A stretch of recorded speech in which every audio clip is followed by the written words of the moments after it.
Good morning and welcome once again to the Morning Express on Mainland 98.3 FM, the sound of Lagos.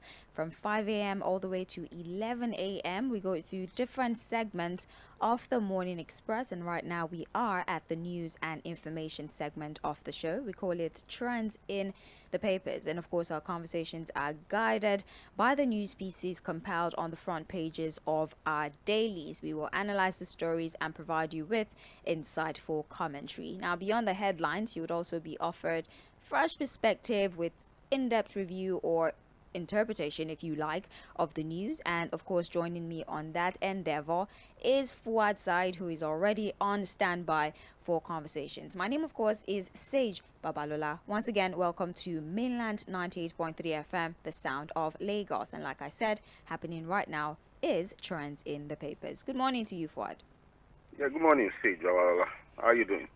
I'm fine, but I'm anxious, Fuad. I'm very anxious. I don't know about the fast deteriorating situation in Israel and Palestine. You know, the cumulative death toll is spiraling to the thousands, and I'm afraid personally for the ripple effect it's going to have on, you know, lower middle income country like Nigeria. You know, especially with the price of crude oil is already going up for at almost $150 per barrel, amongst other things. Proliferation of weapons in the long term. I listened to an analysis yesterday, and I'm not going to say I'm very excited about the, you know, repercussions that this would have on neighboring countries and dependent countries like Nigeria. Are my fears valid, or am I just exaggerating this one? No. Valid anxiety, valid, reasons to be worried for Nigeria. And that's why nations of the world are always forward-looking, you know, planning ahead and proactive about these things. You know, these things would always happen. That's the way the world is structured.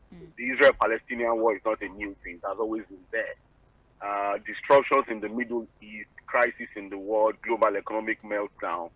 You know, that's why nations of the world structure their economies to be able to weather the storm when things like this happen. But unfortunately, you know, as a nation with all of the blessings of God, we've never been forward-looking. We've not been proactive. We have not been planning ahead. And so when these things come, it's always difficult for us to cope.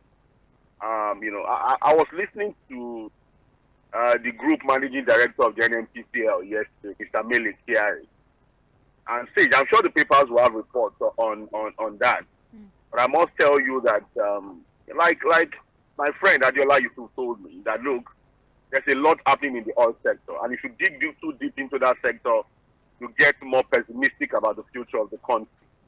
I listened to Mr. 𝗪𝗫 yesterday, Sage, and all I heard from him were half-truths, outright lies, unrealistic timelines, vague promises, double speaking, a lot that would not encourage anybody to believe that indeed there's future at the end of the tunnel. But we're going to get into it. I'm sure the papers have those reports. Right. Well, we do have our papers here with us this morning. We have the Punch newspaper, Guardian, The Nation, and also Vanguard newspaper. We will kick off today's conversation by looking through the front pages of the Punch newspaper. All right. So let's get straight into conversations for this morning. The first headline we have here is in reference to the possibility of a return of fuel subsidy. The headline reads, Federal government denies a return of subsidy, more fuel stations shut. Federal government denies subsidy return, more fuel stations shut. Now, the federal government on Monday denied reintroducing the subsidy on premium motor spirit, popularly called petrol, amid the closure of many filling stations nationwide due to the various challenges in the downstream oil sector. It also said the pockets of queue observed by motorists in petrol stations across the country stemmed from hiccups in product distribution from the south to the north and not a lack of supply. This comes as the Nigerian National Petroleum Company Limited has also declared on Monday that it would have gone bankrupt in June if the president did not halt a subsidy on PMS in May. So, Fuad, the issues going on with petroleum, the availability of PMS, the group managing director of NNPCL, has said that it's more a logistics problem rather than a supply problem. Let's take this one after the other. First of all, is this a believable statement? Do you really think that the hiccups we've seen in the downstream oil sector is mostly because of the difficulty in moving the product rather than the product in itself not even being available? When it comes to availability of products, I've gotten to a stage where it's extremely difficult for me to believe whatever the NNPCL says. You would always hear from the NNPCL, we have enough supply. Yesterday, the NNPCL GMD was telling us that there are about 1.6 billion liters of PMS are still available, although it's said on land and on the sea. So you want to ask yourself, which one is available, or we're just expecting that supply? But the reality is that whatever there is, whether it's a logistics issue. Sage, I always ask this question. When the people we elect or we appoint to fix our problems tell us about our problems, what do they expect us to do with it? You don't understand what I'm saying. If the queues we are seeing are the result of issues of logistics, it's not for them to tell us. It's not for them to fix the problem. Fix the problem, yeah. Because most times they come and continue to give us excuses for non-performance, or begin to tell us stories about why things are not working. And I ask myself, we are elected to appoint you, to begin to give us excuses or tell us stories of how things are not working. We expect you to fix the problem. So again, on that particular one, because we want to take it one after the other, I would say that if it's about, if he wants us to believe that it's not a supply problem, so be it. We agree with him. But even though I would take that with a bit of caution. But I think if it's about logistics, it is the job of the government to fix that problem, not to continue to tell us about the problem. Right. So let's address the other half of his speech. He says, no subsidy whatsoever. This is me quoting now. We're recovering on our full cost from the products that we import. Note that. Yes. See, no subsidy whatsoever. We are recovering our full cost from the products that we import. We sell to the market, and we understand why marketers are unable to import. We hope that they do it very quickly, and these are some of the interventions the government is doing. There is no subsidy, he stated, end of quote. So Fuad, again, the allegations are back that the federal government has probably reverted to the subsidy payment era. Remember that there was an accusation from the opposition party that 169.4 billion, I believe, was being spent on subsidy. And marketers or those stakeholders in the petroleum sector are saying, with the landing cost at over 700 naira, with forex in the I&E window at 700 and on the parallel market at 1,000 naira, it is impossible for the pump price to be around 600 naira if the government have not gone back to paying subsidy. We should be paying close to 1,000 naira for the product. But then again, the response to this from the APC is that it is an intervention of some kind, but the federal government refuses to admit that it has gone back to paying fuel subsidy. Fuad. All right. Now let's take it this way. I think the reason why the government is finding it difficult to admit that subsidy is back is that naturally you can't introduce or reintroduce a subsidy regime without the approval of the Senate. It has to be appropriated. I'm sure you understand that. Yes. It has to go through budgetary approval. So maybe on that level, you may want to think that is the reason why the government is a bit quiet on what it is doing, and so is refraining from referring to it as subsidy payment. Because again, it has to be appropriated. You understand what I'm saying? Yeah. And the last appropriation of subsidy ended in June. So whatever is happening now, the government cannot call it subsidy. Now, if it's an intervention, let's now use the words of the APC people who are saying this, what we have is an intervention. Now let's go straight to the statements from Mr. Military GMD on NNPCL. And what he said was that, look, there's a full recovery of whatever they are spending on importation of PMS, blah, blah, blah, and all of that. But also in that statement, if you read further, he said that until now, all of those people who got import licenses have not been able to bring in products because of the problem of forex. So it is well easy for us to say that there's nothing like market forces now. We have not deregulated anything, because you can't have a deregulated market and you are still operating a monopoly. Or you have a situation where market forces have a dominant player while others are not able to play in that market. So what we are doing, is that we are leveraging on the capacity of NNPCL to generate forex. You understand what I'm saying? I'm with you. To generate forex And they are able to do that because they sell crude. So they are able to get forex and most likely access their forex through the I&E window. Now, you have deregulated a market, say, and you are telling importers who got licenses to go source for their forex anywhere they can get it. So the only thing they can do is to look at the black market where dollars are already selling at over 1,000 naira. Whereas another competitor, the NNPCL, who is also bringing the product, is able to get dollars at a more cheaper rate. That's unfair competition. So it's not a fair deregulated market. You understand what I'm saying? So what we have is that we have not really deregulated anything. The deregulation has only happened in the book because the structure for proper deregulation has not been put in place. So what you now have is that, look, the NNPCL is still the sole importer, just as we had it before the so-called deregulation. So we are leveraging on the capacity of the NNPCL to generate enough forex, and they are still the ones supplying, to the end users through the retail outlet. Whatever we are doing, Sage, within that spectrum, to bridge the gap between the open market cost of forex and the official forex rate, it is still public funds that goes into it. Because what it would that mean is that, look, the capacity of the NNPCL to completely remit means that there's a shortfall and somebody is bridging the gap somewhere. Call it whatever name you want to call it, Sage. The reality is that, look, the fact that we are still buying PMS at the rate we are buying it now means that government is doing something, leveraging on the capacity of the NNPCL. That leverage in itself is subsidy. You see, the danger with denial, like I said, when I listened to Mr. 𝗪𝗫 Kyari yesterday, there's still a part of the conversation we're going to get on the state of our refinery, number one, and then on a particular timeline again, that by 2024, Nigeria will now be a net exporter of PMS. Yes. Now, I'm sure you will take that part, but I'm saying that, look, all I go to the NNPCL, and this is not the first time, on many occasions where this man has addressed the nation, it comes with half-truths, sometimes outright lies, sometimes distortion information or realistic timelines, great promises. And people are asking, how is it that Mr. 𝗪𝗫 Kyari is still surviving the Tinubu government? If Emefiele has gone, a lot of us and a lot of industry experts have thought that, look, one of the people that should be booted out should be Mr. 𝗪𝗫. But again, it is what it is. We'll continue to deal with these things, and let's go more into that report, and I'll give my opinion on the timeline for Nigeria being a net exporter of PMS by 2024. Well, while arguing that supply remained robust, Kyari has explained that the full deregulation of the downstream sector had created market competition. And Fuad, you know that there's still arguments about whether or not it has been fully deregulated.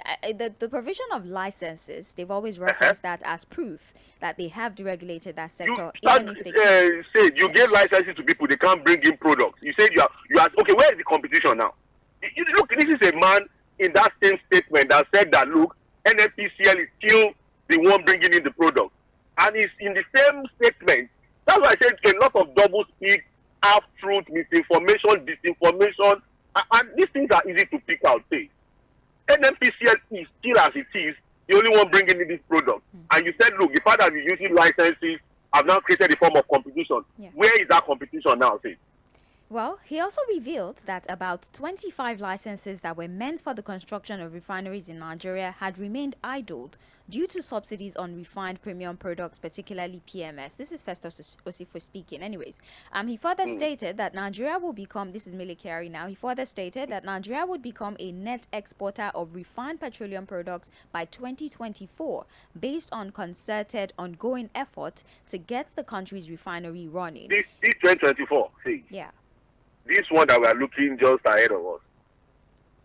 You know what it means to be a net exporter? That means 100%, no more importation of PMS. This 2024 that we are looking ahead of, that the labor people and government are still expecting refiners to know. See. Oh my goodness. Well, it's okay. Speaking at the Energy and Labour Summit organized by the Petroleum and Natural Gas Senior Staff Association of Nigeria in Abuja, Kyari stated that NNPCL was spending over 400 billion monthly on PMS subsidy. He said the immediate halt of the scheme by Tinubu on the assumption of office was a lifesaver for the oil firm. He says there were several attempts to do this in the past, spanning about 20 years, but it did not happen because there was a communication gap by wrong assumptions that when you take subsidies, enormous pain will come, and that was a very difficult historical conversation. Has the pain not come now, Sage? Now that subsidy is gone, has the pain not come? And then what is the government doing now to reduce the pain? Have they been able to do anything? Well, he's referencing that as long as we keep determining the prices rather than allow the market to do so. Are we not determining the prices now?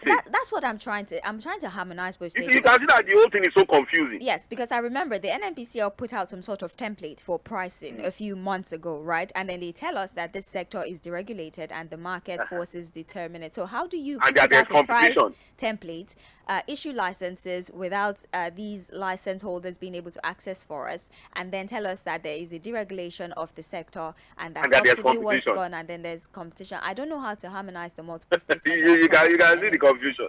I don't understand. If you try to tie everything together, it will not go. It's giving me a headache. I don't know. I mean, maybe if there were more, maybe rather than put out, ambiguous statement like saying so much but communicating so little, maybe we would really understand what he's trying to say. God bless you for that word. I don't saying know. so much but communicating so little. No communication at all. So much confusion in just a singular. You see, the reality is that this is not the first time that the GMD, NNPCL have tried to prey, on our intelligence. He's always done that.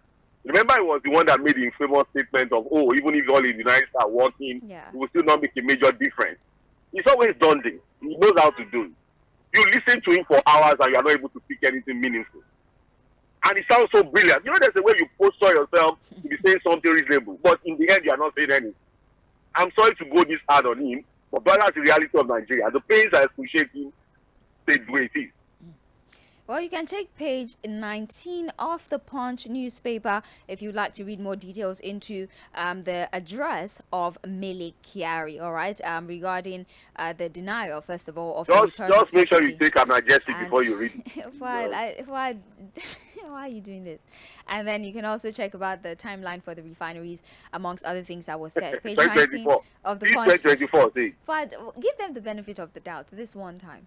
You never can tell. You never can tell. Anything is possible. All right. So, moving forward, we're still talking about the oil sector. Domestic airlines demand jet fuel import license, Forex. All right.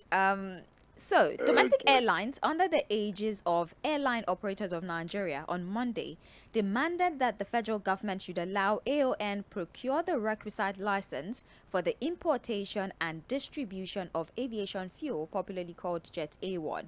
AON has also asked the government to provide a dedicated support line for domestic airlines to access foreign exchange from the Central Bank of Nigeria. Yeah. They do that, that's subsidy. Fuad, I mean, they've called it something else here. What do you call it? There's a support line.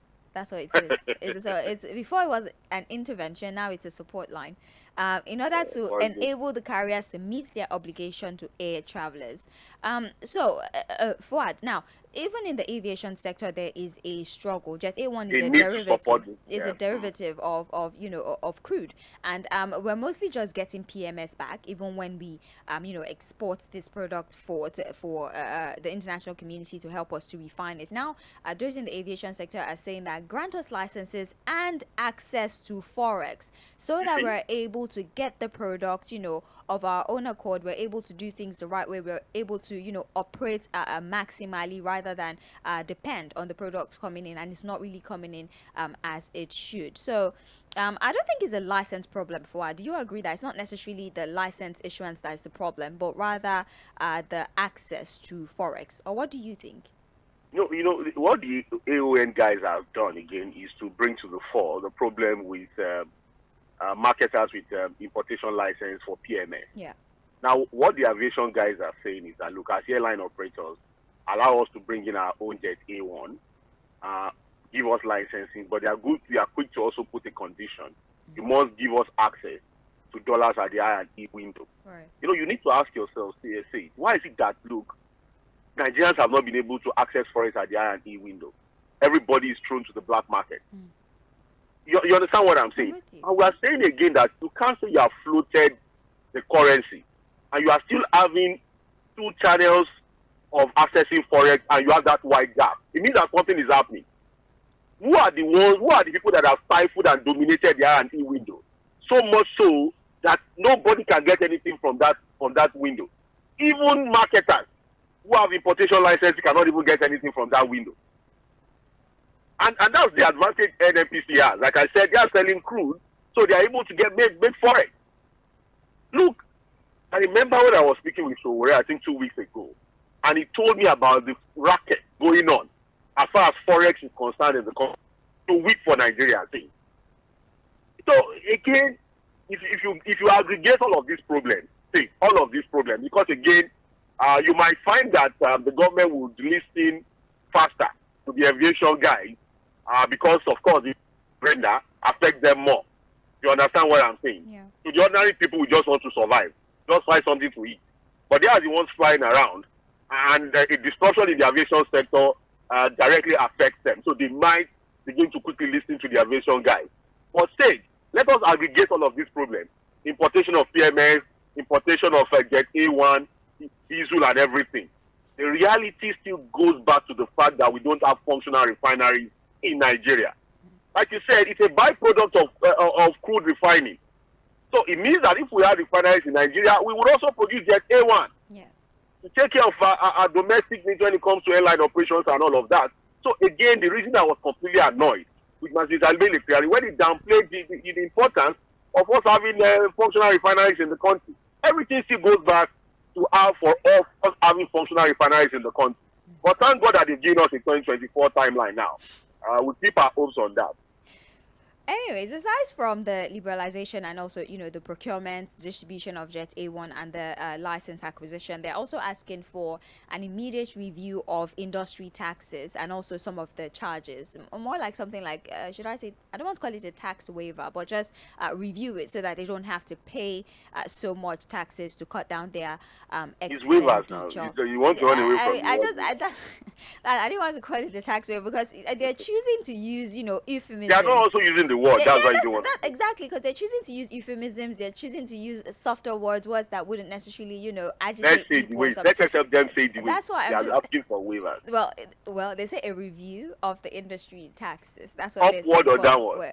Downward, of course. Who asks for an upward review of taxes? Downward, of course. Anyway, so that's a waiver. Well, a waiver of some kind basically is what they're asking for. I don't know whether. Do you believe that we have what it takes to actually grant this to the aviation sector? Is this a possibility? When the government is looking for money. Well, I mean, it is the aviation sector. We're supposed to make a lot of money from it. If the aviation sector is calling for this, every sector needs some form of waiver. Right. See, even the media. We're already calling for intervention from government. We need support. Yes. So every sector, the manufacturing guys are also calling for support. The medical sector calling for support. Even the creative sector, so everybody needs support at this time. So I don't know how government will be able to balance the idea of looking for money and also helping businesses. Giving them some soft landing, waivers and all of that. It's going to be extremely difficult for a government that is looking for money to begin to grant some of these waivers. But these things are also needed because this is the time to support businesses to remain functional. Because again, we don't want to have a situation where unemployment figures will now jump through the roof. So it's a very difficult one for the government, to take decision on this one. All right. Well, we're still reviewing the Punch newspaper. You can get more details on page 20 of the Punch. We are streaming live on Facebook and on YouTube, so you can join us via social media. Go straight to Facebook and YouTube, search Mainland 98.3 FM, and you can watch everything going on live in the studio. In fact, you can drop your comments or your submissions in real time as we go through the different stories on the front pages. You can drop your comments on there as we cannot take take phone calls right now. So when we finally start to take contributions at 8:40 a.m., we can take your submit. Yeah, they're actually calling, is why I had to reiterate that. So rather than call, just leave your comments on Facebook. I'll go back to it, I promise you, and take your submissions. Still on the front page of the Punch, Israel-Hamas conflict. Federal government warns pilgrims against illegal trips. Lagos suspends airlifting. The writer to this story, 310 pilgrims evacuated from Jordan. Death toll nears 1,500. Now, amidst the ongoing bloody conflict between the state of Israel and Hamas, militant group have claimed hundreds of lives. The federal government has warned Nigerian pilgrims against making illegal and unauthorized trips while in the Holy Land. The executive secretary of the Nigeria Christian Pilgrim Commission, Reverend Yakubu Pam, handed down the admonition as the Lagos state authorities suspended the planned airlifting of pilgrims in the state on Monday. Well, Fuad, Israel is a holy site. People usually they go there, you know, to check on for pilgrimage, and obviously it's going to be affected. I don't think there's anybody that would want to go on pilgrimage there, but there are some Nigerians currently in Israel. Although the commission is saying that the southern part of Israel is the most affected, and luckily it is outside the pilgrimage cycle. They usually don't go there, but just to be safe, they're going to ensure the protection of those who are already there. But they're advising that nobody flies to Israel or the affected areas at this time. That's an expected advisory. I think we should just halt any pilgrimage idea to Israel at this time, because even Jerusalem, parts of Jerusalem is also affected, but not the northern part of Jerusalem, you know. But the problem is this, because again, somebody was telling me yesterday, I got someone who was telling me that he has a brother in Gaza, Palestine. Why? I'm like, really? Why? Gaza? I'm telling you that the Gaza Strip is it's like 2.3 million people there. Like, it's not a very lucrative place. Why? No, for a Nigerian to have decided to be living in Gaza. That's what I'm saying. That's what I'm saying. It's not a very economic. That's a territory under a complete blockade. There are only two exits out of that place. So what would it? But anyways, I've seen Nigerians living in Afghanistan and some other obscure failed, territories. So. But that came to me as a surprise, really. But I think the Nigerian government has done the right thing. And I think the first thing to do is to find a way to... I know a few Nigerians who are living in Israel. In fact, we have some of our players who are also playing in some football clubs in Israel and all of that. So I think a lot of them should move to northern Israel at this time, even though northern Israel still has some little issues with Hezbollah through Lebanon too. So as it is, Israel seems to be fighting from, two sides of the country now. You have the Hezbollah guys are also causing some troubles in northern Israel and southern Israel with Hamas from Gaza. But I think the ultimate thing is to find a way to maybe move Nigerians to safer areas, those that can be brought back home, maybe through Jordan and some other exit routes should be done. And I think this is the first thing to do is to stop any form of movement, any form of pilgrimage to Israel at this time until everything calms down again and normalcy returns. But I don't think it's going to come fast. It's a different thing entirely. Crisis between Palestine and Israel is not new. Hamas and all of that. But this particular one is on a different scale. Yeah. It's on a different scale, and it's not going to come. It's not going to end anytime soon. Yes. The way I predicted Ukraine, Russia, this one we are seeing is a different one. The first time Israel will be hit this hard and this badly too, and the rest has been crazy. I'm seeing a form of Armageddon. Sorry to use that word. The way Israel is pounding Gaza, I doubt if that city will survive it eventually. They've done two strikes overnight. In fact, Hamas is threatening that for every strike, they more than 1,000 strikes since Saturday. No, I'm talking overnight. Overnight. So I doubt if they will level out that entire city. It's unfortunate. It's really, really unfortunate. Anyways, humanity is dead on both sides. Humanity is dead. That's my take. We're going to have more conversations about this during Global View, and there's the special edition of the Situation Room today at 4 p.m. with 𝗪𝗏 𝗪𝗪 and I'll of be course there Fuhad Saheed. We're going to have a conversation about the Israel-Hamas war, the modern war of interest, to what end. We want to understand what exactly is it going to take, right, to put an end to this. And then we can also talk about the tense history between the state of Israel and Hamas, so that you understand, why this is escalating so fast and why this particular situation is causing Israel to respond so aggressively. So join the Situation Room at 4 p.m. today with 𝗪𝗏 𝗪𝗪 and Fuhad Saheed for more insight into this particular conflict. All right, you can check page 2 of the Punch newspaper for more details. Still on the front page of the Punch, 4 consortia to fix dilapidated pipelines, says NNPCL. The Nigeria National Petroleum Company Limited on Monday said 4 consortia would finance the rehabilitation of pipelines across the country based on build, operate and transfer terms. Marketers have repeatedly complained about the dormancy of about 20 NNPCL depots, as they explained that this was due to the vandalism of pipelines that supply products to these facilities nationwide. The company said it had adhered to the highest standard of transparency and global best practices in selecting the consortia, adding that the contracts which were advertised were awarded based on rigorous evaluation criteria in line with industry norms. The report goes on and on and on, but Fuad, the NNPCL has made a conscious effort to, grant 4 consortia the opportunity to fix the dilapidated pipelines at its stance. They say they went through a rigorous process that was transparent. They selected the best. We hope so. We might see, a repair of the pipelines. Private hands, right? We trust that private hands will be able to do something for us. It's a good one. If you have a group of consortium companies who can come together and take these pipelines up, build, operate, and transfer, I'm sure that you can't come into this kind of consortium arrangement and also think as to how you are going to protect the pipeline.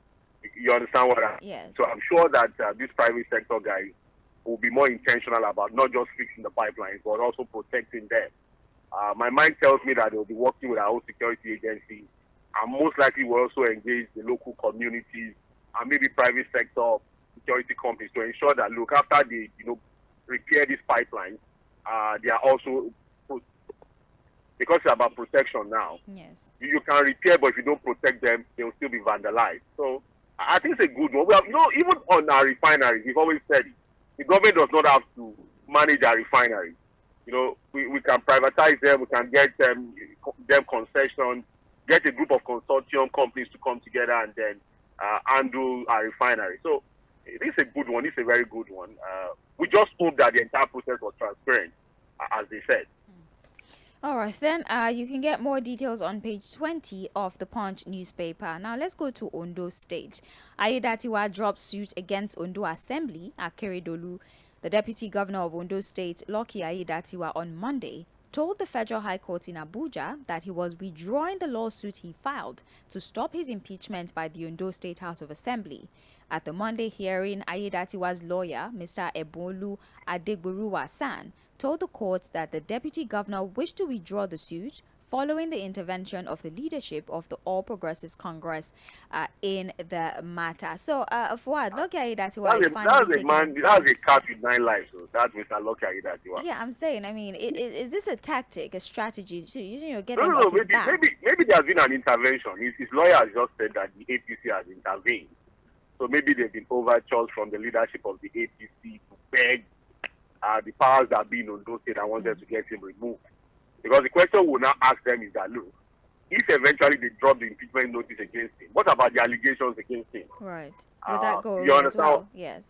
They said he's to use money recklessly, blah, blah, blah, yes. and all of that. Yes. But again, maybe, the man has been dogged, and I think if he survives this, he's going to be one of those few politicians who survived the political holocaust. Because everything was thrown at him, really. So, good luck to him if he survives, if he's able to intervene to save him from being in peace. All right, then.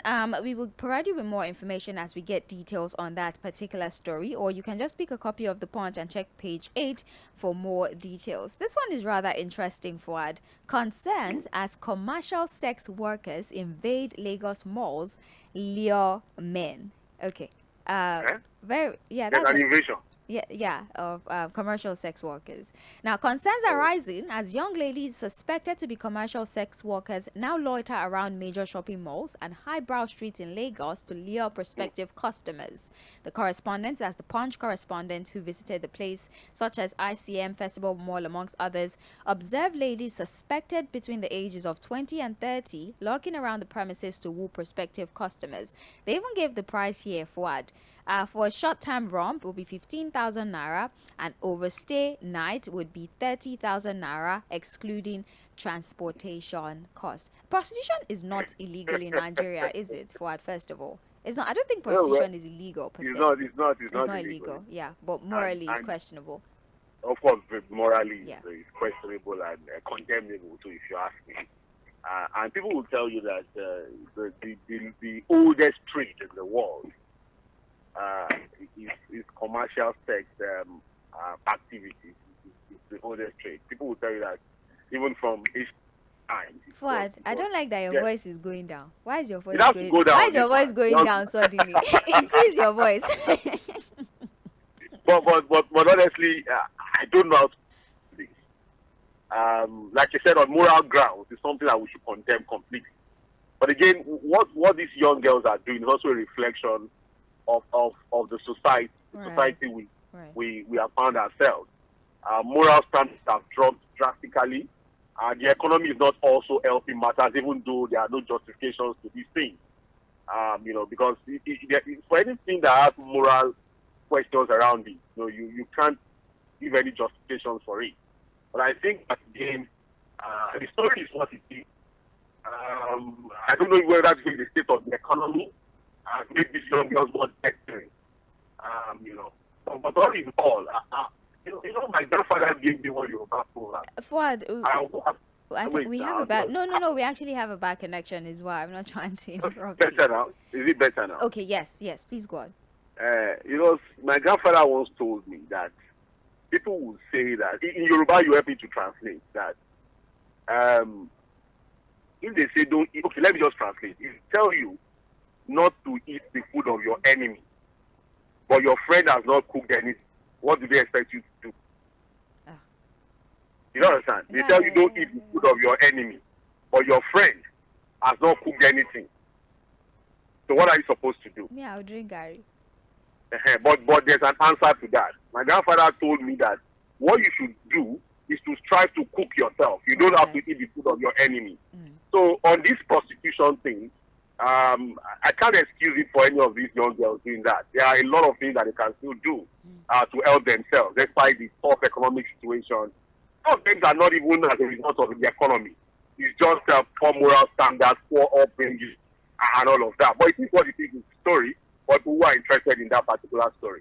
Well, I mean, this is conversation for another day. But Fuad, even you and I still review the story of even those in, in the industry who are working legitimately are still being sexually assaulted by superiors. Even doctors, those who are doing, white collar jobs, are still getting assaulted sexually. So again, this is not justification for prostitution, but we're just saying that this is something that happens across whatever profession women choose to do. Sexual assault affects everyone, by the way, but I just thought to reference that as a factor to consider when we're talking about the increase in commercial sex work at this time. I'm trying to connect back with Fuad. All right, we're going to get him back on the line. But finally, our story for the Punch newspaper, we have here: slain lawyer, Lagos NBA welcome death sentence for killer cop. A Lagos State High Court sitting at the Tafawa Balewa Square on Monday convicted and sentenced a suspended Assistant Superintendent of Police, Drambi Vandi, who killed a Lagos lawyer, Bolanle Rahim, to death by hanging. Justice Ibironke Harrison sentenced him after finding him guilty of the murder of the pregnant lawyer. The judge held that the convict should be hung by the neck until he dies. Fuad, we finally have a sentencing for this story. I think it was in December last year, I believe, December, January thereof, where this particular issue played out, where Jᴏɪᴜ shot and killed, yes, a pregnant lawyer, and well, he was arrested, and now we have the judgment from the court. He's to die by hanging. Fuad, off air, we still had a conversation about capital punishment. Are we going to actually see him die by hanging, or we might see a life imprisonment sentence at the end of everything? Or what do you think? Well, you know, you can still appeal. Yeah. Mr. Vandy can still appeal this judgment. So we have to see whether he's going to appeal or not. But if we look at what has happened in the past on cap and death sentences, yeah, a lot of our governors don't always want to sign it. We still have a lot of Nigerians on death row. You understand, Sage, that the governors have refused to sign up on. I think on history, we've only had about 2 in recent times signed by our governors. We used to think it was only Adams Oshiomhole in Edo State. He signed off 1. But recently, I also got the information that the former governor of Kano State, Shekarau, also signed off 1 too. But most times, you have a lot of our governors refusing to sign off, the killing of people who are on death row. So some of them, I don't know. So that's why people are saying that, look, if this part of our law has become difficult to implement, can we just remove it? right. So instead of having capital punishment, we can have life sentencing for crimes that are supposed to go, the way of capital punishment. But for Mr. Vandy, I think a lot of Nigerians think this is good justice. You understand what I'm saying? We all, we all follow the story of how this young lawyer was murdered. Sorry to use the word murder because she was killed practically. Carrying a set of things and all of that, So it is what it is. Justice has come. Mr. Vandy can still appeal the judgment, but he may eventually just remain on death row like many others who are on death row. Right. The rest of his life. All right, well, that's it for that particular story. It is on page 4 and 5 of the Punch newspaper. You're still listening to Trends in the Papers on Mainland 98.3 FM, the sound of Lagos. My name is Sage Babalola. Fuhad Saheed is also here with me, and together we are looking through the stories that made it to the front pages of our dailies. We're live on Facebook and YouTube, which means you can join us and, in fact, drop your comments in real time as we go through the stories one after the other. On Facebook and YouTube, we are at Mainland 98.3 FM. Let's move now to the Guardian newspaper. We have the top story here. Scarcity of diagnostic services cripple cancer care in Southeast state. The riders to this story: 22 million residents in 5 states depend on UNTH, Ibadan, North, Lagos public hospitals. A woman dies of breast cancer every 68 seconds. UNTH Oncology Center now has better equipment, says 𝗪𝗪𝗪. Now, the story in itself: the fight against cancer, especially in area of prevention and treatment, may be far from being won due to the challenge of access to diagnostic services by many Nigerians, especially those in the Southeast region. We have here sources say that 5 states of the Southeast region may account for about 13%, that is 10,000, of the yearly death rate from cancer, which oncologists confirmed recently to be on the rise due to a variety of factors, including lifestyle, consumption of processed food, smoking, alcohol, and intake of multiple starchy food, etc., etc. So, Fuad, the Guardian newspaper, the report is highlighting the lack of cancer equipment, especially in the southeastern region of the state. That was on Monday. Yesterday, we had a conversation on mother and child about breast cancer and how the mortality rate is on the rise, especially in Nigeria. So a lack of equipment has been highlighted as the cause of the increasing death rates, especially in Southeast Nigeria. Do you want to use this as, a poster story to talk about the state of the health sector? So, of course, the story again highlights the fact that the political class keeps failing Nigeria, because this is sad in the entire Southeast. So you want to ask yourself, all of the governors in the Southeast, what have they been doing with public funds? Right. They cannot provide standard medical facilities to take care of things like this. So if they can handle cancer, well, we must say cancer is a more complex thing to handle. But I'm sure that even in that region, there are not enough hospitals to handle smaller things. Yes. You understand what I'm saying? And it's not just the South. It's a general problem in Nigeria. At least even in the southwest, go to Ogun State or your state, where are the standard medical facilities to take care of simple things that are not as complex as cancer treatment? You understand what I'm saying? The health sector is not well funded. Politicians are not committed to it. I always talk about Lagos. Lagos, yes, you can say that 50-50, they have not done badly when it comes to provision of healthcare facilities in the state. But more needs to be done. I think the best time for healthcare delivery in the state was during Governor Babalola Sage. He was able to do a lot. I knew he did a lot with Jagara General Hospital, the center, the mother and child, the different mother and child hospitals in different parts of Lagos, the pediatric hospitals in Lagos. But I think more needs to be done by this government in Lagos. So it's not a Southeast problem. I think it's a problem generally. It's a big problem that we need to talk about as Nigerians. The provision of quality healthcare for Nigerians is one conversation we should continue to have. Right. Thank you, Fuad. Page 6 of the Guardian newspaper carries the full reports. Now we're going to page 29. Anxiety in Benue as Cameroon sheds excess water from Lagdo Dam. That is the headline we have here. Action Aid tax governments to utilize ecological funds. Now, tension has gripped the people of Benue State as the news of the release of excess water from Lagdo Dam by Cameroonian authorities hit the state.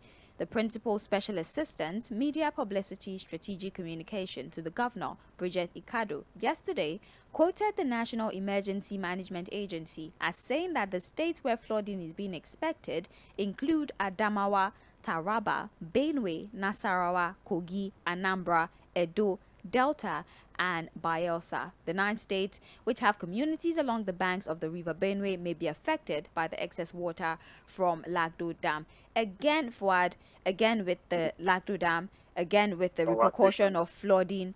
It's been years, all right? As much as we are not able to immediately build our own dam to collect the water, there has to be something to do about this, right? To minimize the impact of Cameroonian authorities opening their dam. And we also cannot ask them not to open their dam because then their own place will be flooded. No. The danger of not releasing the water bit by bit. It might burst. It might burst. You look at what happened in Libya. In Libya, yeah.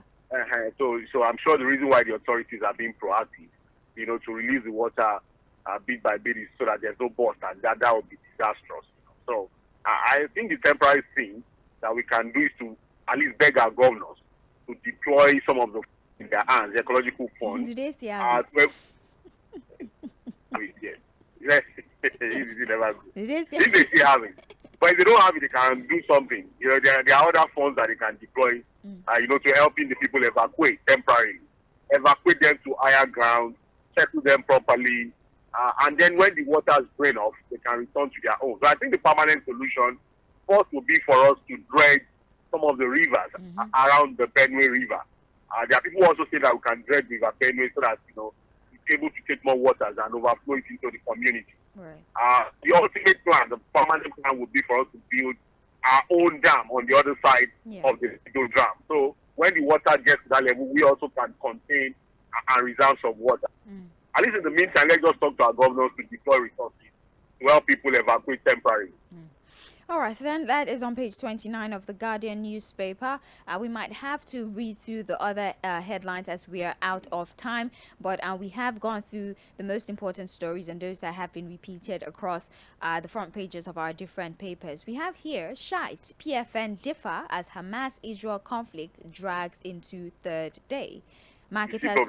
It has started to have an impact on Nigerians. We have, they think it's a Christian-Muslim war. Exactly. That's the issue. That's the problem. And they don't know that there's nothing religious. There's nothing religious about it. This is more about, should I say, liberalization of some kind, allowing them to operate. Hamas is more or less like a group that acts as a, should I say, resistance against Israeli aggression. That's what it's about. It's not even a religious thing. But here in Nigeria, do you understand? It's a land thing. I've seen a few of my Christian friends who think that Israelis are fighting for Christians. And I say, these are people who don't even believe in Christianity. They are Muslims Jews. In Israel. They are even Muslims. You know that they are Arab Jews. I don't know about Yes, all this. again, don't let us. Hopefully you open this By 4 conversation, o'clock, yes, we'll by talk 4 about p.m. so people can really understand that it's not a religious thing. It's mostly a land dispute if you want to simplify it. So There are actually even Christians in Palestine. right.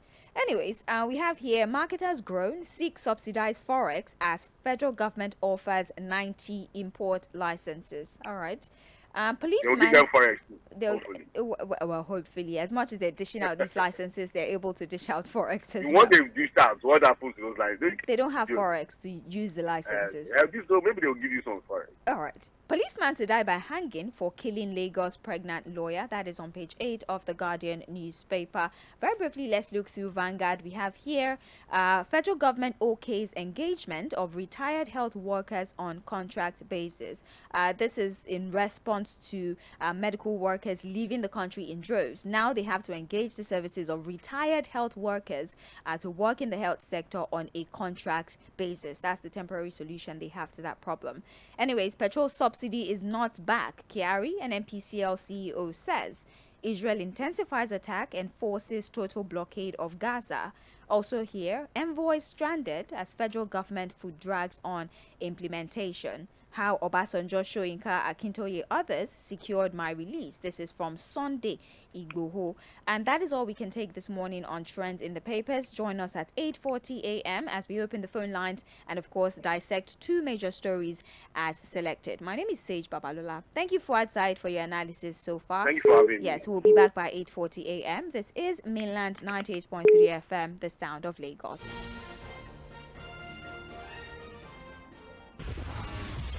You're listening to the soft sounds of 98.3 Mainland FM. Easy listening wherever, whenever.